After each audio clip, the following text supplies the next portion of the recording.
మీరు hair fall తో struggle అవుతున్నారా? 150+ బ్రాంచెస్ ఉన్న అడ్వాన్స్ గ్రో హెయిర్ క్లినిక్ లో ఇప్పుడే ఫ్రీ కన్సల్టేషన్ బుక్ చేసుకోండి. Hi hello welcome to Suman TV. నేను మీ రోషన్. సో ఇప్పటికే యుద్ధంతో గల్ఫ్ దేశాలన్నీ కూడా వెలువెల్లాడిపోతున్నాయి అని చెప్పుకోవచ్చు. ఎందుకంటే దుబాయ్లో ఎయిర్పోర్ట్స్ మీద టెర్మినల్ 1 మీద కావచ్చు వాళ్ళు బాంబులు వేయటం, అంటే రకరకాలుగా. అంటే ఇప్పుడు ఆ యుద్ధం అసలు తగ్గుతుందన్న న్యూస్ వింటాము అని చూస్తుంటే, కానీ అది పెరుగుతూ ఉందన్నమాట. దానివల్ల పానిక్ అయిపోతున్నారు అందరూ కూడా. అంటే యుద్ధం ఎంతవరకు వెళ్ళొచ్చో కూడా ఎవరికి తెలియట్లేదు. దీని గురించి మనతో పాటు మాట్లాడడానికి సిద్ధంగా ఉన్నారు ఎక్స్ ఐఎఫ్ఎస్ అధికారి వినోద్ కుమార్ గారు. వినోద్ కుమార్ గారు నమస్తే అండి. నమస్కారం అండి. చూస్తున్నాం, ఒకవైపు ఏమో మంటల్లో కాలిపోతున్న గల్ఫ్ దేశాలు, ఎప్పుడు ఏమి వింటామో తెలియదు. ఒకవైపు ఏమో ట్రంప్ ఏమో బూతులు అంటున్నారు. అసలుకి ఏంటి సార్, యుద్ధం ఆగే ప్రసక్తి ఏమన్నా కనిపిస్తుందా అసలు? లేకపోతే యుద్ధం ఇలానే కంటిన్యూ అయ్యే అవకాశాలు ఇంకా ఉన్నాయంటారా? రోషన్ గారు, ముందుగా మీకు మన ప్రేక్షకులందరికీ నమస్కారం. మీరు అన్నట్టు ఏంటంటే అదిగో అదిగో అయిపోయింది అంటూనే ఇదిగో వస్తున్నాను, పంపిస్తున్నాను బాంబులని ట్రంప్. అంటే ఇంతకు ముందు రోజుకు ఒక మాట అంటాడు అనుకునే వాళ్ళం. ఇప్పుడు పూటకు ఒక మాట అంటున్నాడు. అంటే పొద్దున ఏమంటాడో సాయంత్రం ఏమవుతుందో అయోమయంగా ఉన్నది. అందుకని అసలు యాక్చువల్గా అసలు ఈ వార్ ఎందుకు స్టార్ట్ అయింది, ఎవరు చేయమన్నారు, ఏమైంది అనేది కనుక మనం మాట్లాడినట్టయితే, ఈ నెతన్యాహు ఇజ్రాయెల్ ప్రైమ్ మినిస్టరు ఇంతకు ముందు కూడా యుఎస్ ప్రెసిడెంట్లను ఊరికే ప్రొవోక్ చేసి ఇరాన్ మీద మీరు దాడి చేయండి, ఇజ్రాయెల్ ఇటు హమాస్ మీద అటు లెబనాన్ మీద అక్కడిక్కడ దాడి చేసి వాళ్ళ అంటే ల్యాండ్స్ అన్ని ఆక్రమించుకొని ఏదో ఇంకా ఎక్కువ ఎక్స్పాండ్ చేయాలి ఇజ్రాయెల్ అని ఆయన పద్ధతిలో ఉంటాడు. బట్ ఈయనను మాత్రం ఎలాగో రంగంలోకి దింపేసి ఇరాన్ దగ్గర న్యూక్లియర్ బాంబులు తయారు కానికి రెడీగా ఉన్నది. ఆల్మోస్ట్ నియర్ అంటే 90% ఎన్రిచ్మెంట్ అయితేనే బాంబులకు తయారు కానికి మన యురేనియం ఉంటుంది. కానీ ఏదో అంత తయారు ఉందని ఇప్పుడు అనేది ఏంటంటే, న్యూక్లియర్ ఇంటర్నేషనల్ ఆటమిక్ ఎనర్జీ వాళ్ళు ఏంటంటే ఆల్మోస్ట్ నియర్ 60% వాళ్ళు ప్రాసెస్ చేశారు కొంత అన్నారు. కానీ అది పనికి రాదు బాంబులకు కూడా. బట్ ఏదో కన్విన్స్ చేసి అంటే బాంబులు నాశనం చేయాలి, న్యూక్లియర్ బాంబు ఉండటానికి వీల్లేదు అనుకున్నారు. జూన్లో 12 రోజులు చేసేసారు, మొత్తం అబ్లిటరేట్ చేసాము, అన్ని అయిపోయినాయి. But all of a sudden మళ్ళీ ఎందుకు ఏదైతే ఎర్లీ అవర్స్లో ఈ డిసిషన్ తీసుకొని వార్ మొదలు పెట్టారని అంటే, రెజిమ్ చేంజ్ చేస్తాం. ఒకటేమో న్యూక్లియర్ ఆర్మ్ ఉండకూడదు, తర్వాత డీమిలిటరైజ్ చేస్తాం, వాళ్ళకున్న అన్ని అస్త్రాలు నాశనం చేస్తాం, అక్కడ ఉన్న రెజిమ్ను చేంజ్ చేస్తాం. మళ్ళీ ఎప్పుడు ఇరాన్ అంటే మళ్ళీ ఒకసారి కూడా మధ్యన అన్నాడు, Iran is threat to America, bomb వేసేస్తుంది మన తీరాల మీద అని. అంటే ఇటువంటి పద్ధతులు తీసుకొని వచ్చి ఇరాన్ మీద దాడి చేసి రెండో రోజే అందరినీ, మొదటి రోజే 45 మంది లీడర్లను, సుప్రీం లీడర్ అందరినీ హతమార్చిన తర్వాత ఈ 100 వార్ విక్టరీ అయిపోయింది.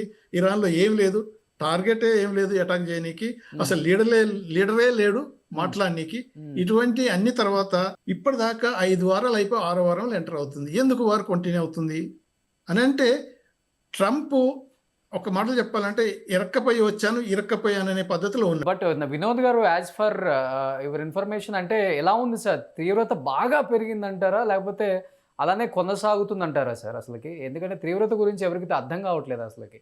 న్యూస్ బయటికి రానియరు అక్కడ యుఏఈ వాళ్ళు. ఎవరైనా యుఏఈని వదిలిపెట్టండి, ఇరాన్ వదిలిపెట్టండి, అమెరికా కూడా అంతే. ఇప్పుడు వార్ టైంలో truth is the first casualty in any war. So ఇప్పుడు అమెరికన్ చెప్పేది కరెక్టా, లేకపోతే ఇరాన్ వాళ్ళు చెప్పేది కరెక్టా, లేకపోతే ఇంకా మధ్యవర్తులు ఏమన్నా అంటున్నది కరెక్టా, నోబడీ నోస్.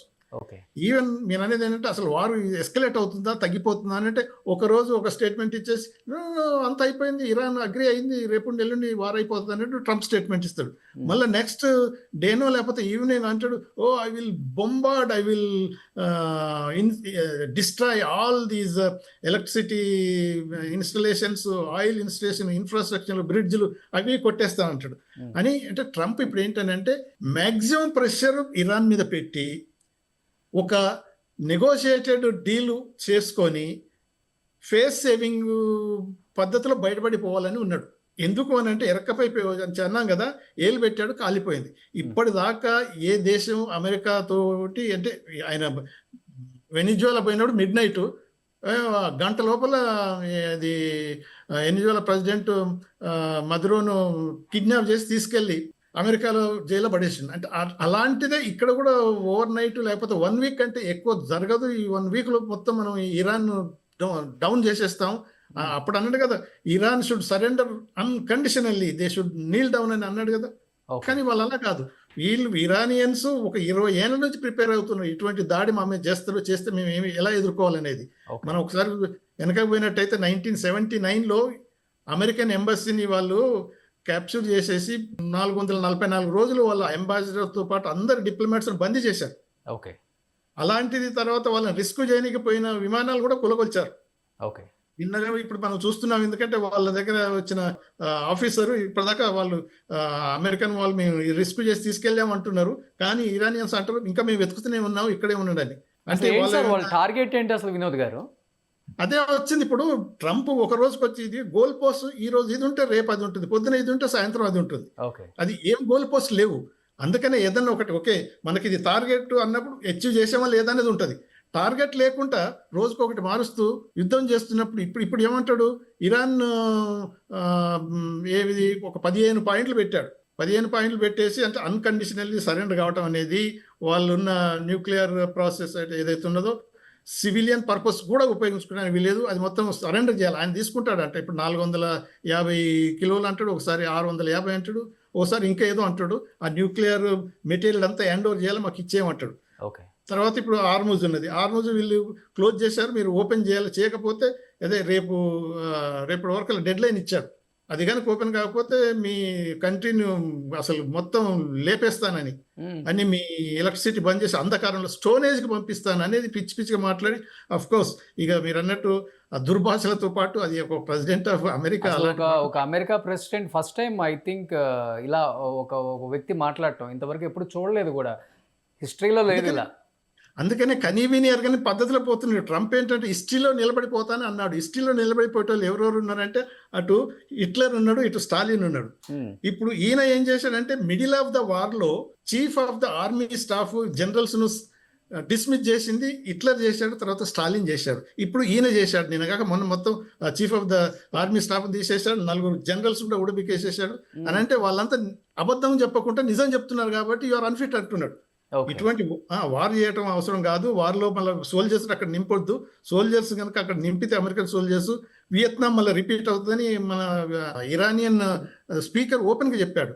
వీళ్ళు అంటే ఇరానియన్స్ 20 ఏళ్ళ నుంచి తయారవుతున్నారు ఈ అమెరికన్స్ అటాక్ చేస్తే మనం ఎలా నిలబడాలని. సో వీళ్ళు పోయి సడన్గా ఇలా బాంబులు వేసి ఆక్యుపై చేస్తామని అంటే అది అయిపోయే పరిస్థితి లేదు. ఇప్పుడు ట్రంప్ ఏంటి అని అంటే ఫేస్ సేవింగ్ మెథడ్లో ఉన్నాడు. ఇప్పుడు కూడా అంటున్నాడు, నిన్న ఈవినింగ్ కూడా స్టేట్మెంట్ ఇచ్చింది, ఎంతలో ఆమె అంటే ఇరానియన్స్ నెగోషియేట్ చేస్తున్నారు, హోప్ఫుల్లీ డే ఆర్ టూ రాజీకి వచ్చేస్తామని.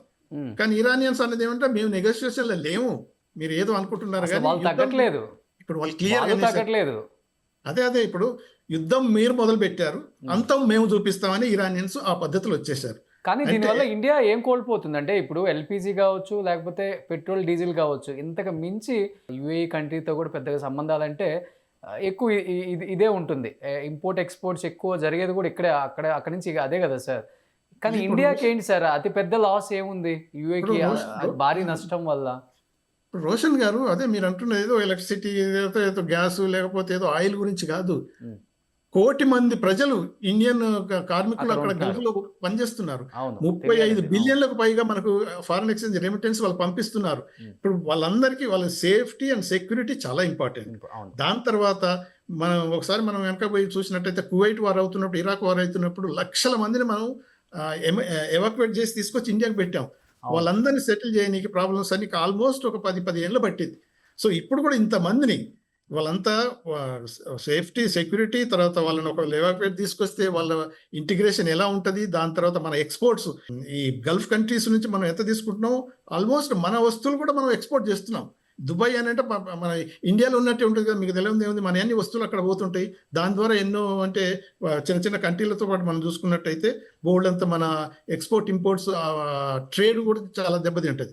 తర్వాత ఈ వర్కర్స్ వచ్చిన తర్వాత మళ్ళీ వాళ్ళకి ఇక్కడ ఎలా చేయాలి, మళ్ళీ తర్వాత ఎలా పంపించాలి, ఇవన్నీ ఎకనామికల్ పాయింట్ ఆఫ్ వ్యూలో చాలా ప్రాబ్లమ్స్ ఉంటాయి. అదే కాకుండా మీరు అన్నారు కదా ఆయిల్, తర్వాత ఇప్పుడు గ్యాస్ ఆ రేట్లు పెరగటం వల్ల కాస్కేడింగ్ ఎఫెక్ట్, అన్ని ధరలు పెరిగిపోతాయి. ఒక్క మనిషి ట్రంప్ లాంటి వాడు ప్రపంచంలో ఉన్న దేశాలలో ఉన్న ప్రతి ఒక్క మనిషికి ఎఫెక్ట్ అయ్యే పద్ధతిలో ఈ యుద్ధం దారితీసింది. మీదే వంటలు చేస్తున్నారు, హాస్టల్స్ లో ఫుడ్ లేదు. అదే కదా, అదే అన్నారు కదా. ఇప్పుడు యుక్రెయిన్ రష్యా వార్ అవుతున్నది. దానివల్ల మనకు పెద్ద ఎఫెక్ట్ ఏం పడుతుంది కొంత. ఎందుకంటే అక్కడ నుంచి యుక్రెయిన్ నుంచి వచ్చేది ఏదైతే మనకు ఫెర్టిలైజర్స్ అయినా, తర్వాత సోయా మిల్క్ అయినా, ఆయిల్స్ అయినా, కొన్ని ఇది ఈ గ్రెయిన్ అవి కూడా కొంతవరకు ఎఫెక్ట్ అయింది. కానీ ఇది ఏంటంటే ఇక్కడ ఈ గల్ఫ్ నుంచి వచ్చేది ముఖ్యమైన ఏంటంటే ఆయిల్, గ్యాస్, కెమికల్స్, పెట్రోలియానికి సంబంధించిన అదర్ ఇంటర్మీడియట్ ఫార్మస్యూటికల్స్ సంబంధించిన ఇంటర్మీడియట్ ప్రొడక్ట్స్, అవును. వేరియస్ హీలియం అంటే అది మెడికల్ ఫీల్డ్ బాగా ఉపయోగిస్తారు. తర్వాత ప్లస్ మన కంప్యూటర్ దాంట్లో కూడా ఉపయోగిస్తారు. అంటే చాలా వరకు అది ఒక చాలా ఇంపార్టెంట్ ప్లేస్ అయిపోయింది. అంటే ఇప్పుడు మీకు వస్తున్న సమాచారం మేరకు సార్, అంటే ఫైనల్గా చెప్పండి, ఎక్కువ టార్గెట్ అనేది అక్కడ నివసిస్తున్న జనాభా మీద కూడా టార్గెట్ చేశారా ఇప్పుడు, లేకపోతే వాళ్ళు ఏదైతే చెప్తున్నారో ఇప్పటి వరకు చమురు ఇంధన బాంబ్ బ్లాస్ట్ చేయటం, ఇప్పుడు వరకు టార్గెట్ చేసింది వాటినే, జనాభా మీద పెద్ద టార్గెట్ చేయలేదు. ఎవరు కూడా చనిపోయినట్లుగా కూడా పెద్ద న్యూస్ రాలేదు, ఒక 10 మంది లోపే చనిపోయారని. ఇప్పుడు టార్గెట్ ఎలా ఉంది సార్? ఇప్పుడు రోహన్ గారు ఇప్పటి వరకు ఏందనంటే అమెరికా ఇరాన్ మీద దాడి చేస్తూ, అమెరికా బాంబులు ఇప్పుడు ఒక ఆడపిల్లల స్కూల్ మీద పడ్డప్పుడు 170 మంది పిల్లలు చనిపోయారు. దాని దగ్గర ఇంకోటి మన గాంధీ హాస్పిటల్ అని మన హెల్ప్ తోటి వాళ్ళ హాస్పిటల్ ఓపెన్ చేశారు టెహరాన్లో. ఎందుకు అటువంటి హాస్పిటల్ ధ్వంసం చేశారు.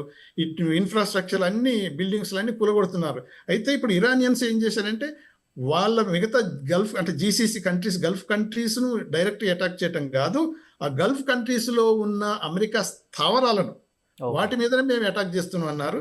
అయితే ఇప్పుడు ఏదైతే ఒక 4-5 చనిపోవటం అనేది, దెబ్బలు అంటే ఇంజురీస్ ఇంకొక 10 మంది దాకా జరగటం ఇండియన్ వర్కర్స్కి జరిగింది. ఏంటంటే కొలేటరల్స్ అంటే అక్కడ మనం ఇప్పుడు ఎయిర్ బేస్ ఉన్నది, అక్కడ వీళ్ళు సౌదీ అరేబియాలో అమెరికన్ విమానాల మీద వీళ్ళు బాంబులు వేసేసారు.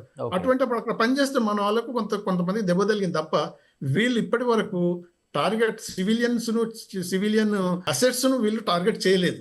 ఇప్పుడు అంటున్నారు ఇప్పుడు చేస్తామని.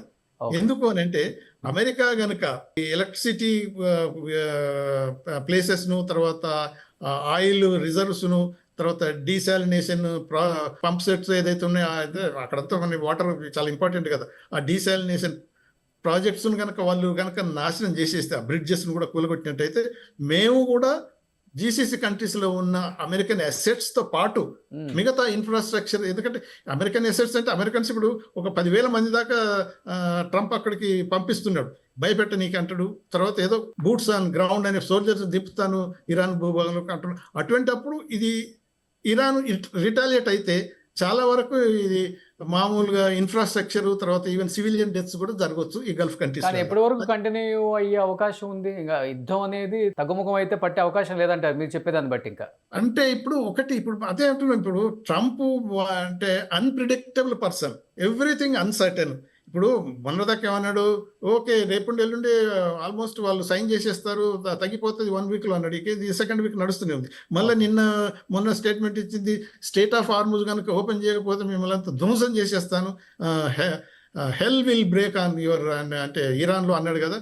అంటే ఒక్కొక్కసారి ఒక్కొక్కటి అంటున్నప్పుడు మన 10,000 మంది దాకా అక్కడికి మోహరించుకొని ఉండటం అనేది అది ఎంత సిగ్నల్ అంటే, ఆయన అనేది ఏంటంటే మళ్ళీ ఇంకొక విధంగా నెగోషియేషన్ విత్ ప్రెషర్, ఇంత ఫోర్స్ పెడతాను అందుకనే వాళ్ళు ఈల్డ్ అవుతారు అని అనుకుంటున్నాడు. కాకపోతే నేను అనుకునేది ఏంటంటే ట్రంప్ ఈ బెదిరింపుడు తప్ప ఓపెన్ గా మొత్తం ఇరాన్ మీద దిగి దాడి చేసి ఇరాన్ను ఆక్రమించుకునే పద్ధతిలో పోయేటట్టయితే నాకు కనిపించట్లేదు. ఇది మాత్రం ఒకటి భయపెట్టడం తప్ప పూర్తిగా అక్కడ సైన్యాన్ని అంతా దింపి ఆక్రమించుకొని ఏదో అంటుంటారు కదా, ఇరాన్ ఆయిల్ కూడా నాకే కావాలన్నాడు నిన్న కాక మొన్న. ఇరాన్ ఆయిల్ కూడా వెనిజువేలా ఆక్రమించుకున్నది ఎందుకంటే ఆయిల్ అని ఓపెన్గా ఒప్పుకున్నాడు ట్రంప్, అందుకని ఇరాన్ ఆయిల్ కూడా మాకే కావాలంటున్నాడు. ఓకే, ఆ పద్ధతిలో పోతున్నాడు. కానీ ఇరాన్ ఏమంటుందంటే అది పాసిబుల్ కాదని ధీటుగా సమాధానం చెప్తుంది. బట్ మీరు చెప్పేదాన్ని బట్టి చూస్తుంటే యుద్ధం అయితే ఇలానే కంటిన్యూ అయ్యేలా కనపడుతుంది. నిన్న ట్రంప్ ఇచ్చిన ఆ స్టేట్మెంట్ చూస్తుంటే యుద్ధం ఏ మేరకు తీవ్రత చూపిస్తుందో కూడా చూడాలి మనం. బట్ నిజంగా ఎప్పటికప్పుడు ఇక్కడి నుంచి కూడా మీరు అప్డేట్ తీసుకుంటున్నారు, మన సివిలియన్స్ ఎలా ఉన్నారు ఏంటి, వాళ్ళ ఆరోగ్యాల మీద కావచ్చు, లేకపోతే వాళ్ళకి ఎలా ఉంది, సేఫ్టీగా ఉన్నారా లేదా అని ఎప్పటికప్పుడు కనుక్కుంటున్నారు. వినోద్ గారు ఎప్పటికప్పుడు అప్డేట్స్ కూడా అందిస్తున్నారు మీడియాకు కూడా, ప్యానిక్ అవ్వకుండా. థ్యాంక్ యూ సో మచ్ అండి. ఓకే.